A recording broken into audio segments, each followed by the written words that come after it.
Salut tout le monde, on se retrouve pour une nouvelle vidéo. Et comme vous pouvez le voir, et oui, j'ai cassé la Blaze R2.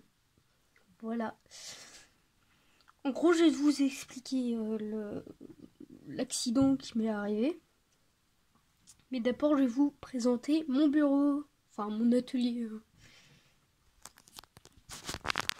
Ici, on a la carrosserie que je pose ici. Là, les petits pneus, une grosse étagère. Encore des rangements en bas. Ici, je mets tous les papiers en plastique et tout ça. Des trucs comme ça, là, les pochettes. Ici, on a du bazar. Ici, on a toutes les pièces. Là aussi, on a les pièces. Là, on a ma petite boîte à outils.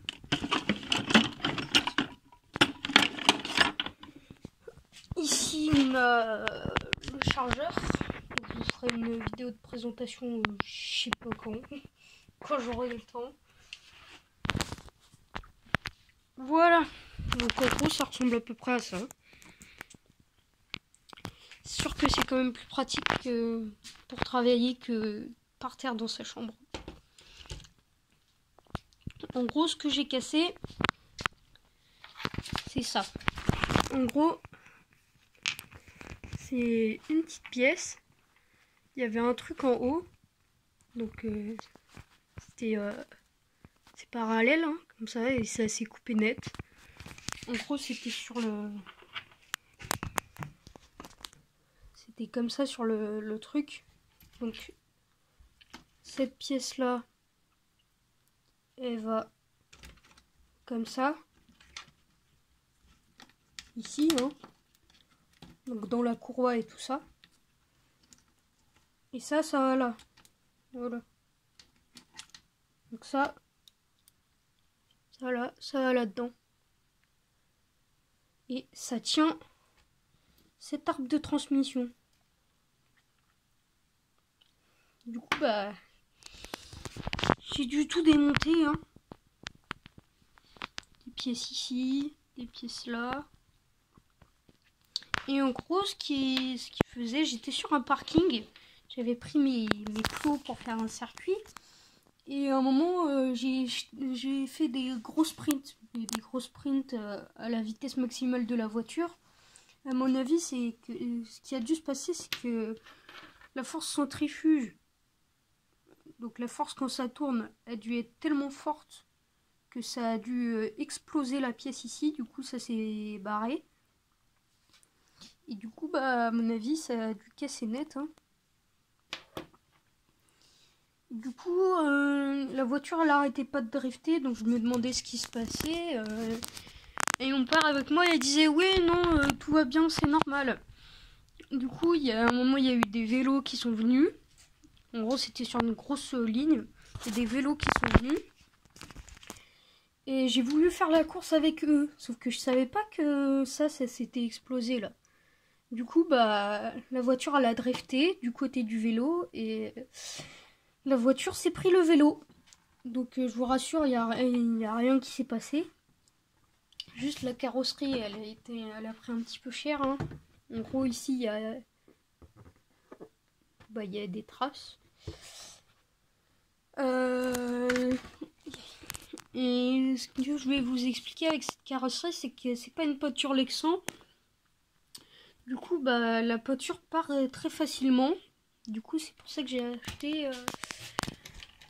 acheté la peinture. Attends, on est en contre-jour, on voit rien. Hop, la petite lampe. C'est du Montana 94. Voilà, vous voyez mieux. Et voilà. J'ai changé les pneus aussi dessus, donc ceux-là ils sont beaucoup plus durs comparé à ceux qui étaient de base. Hop là. Je vais vous chercher mon autre voiture, hein. Donc voici l'autre voiture.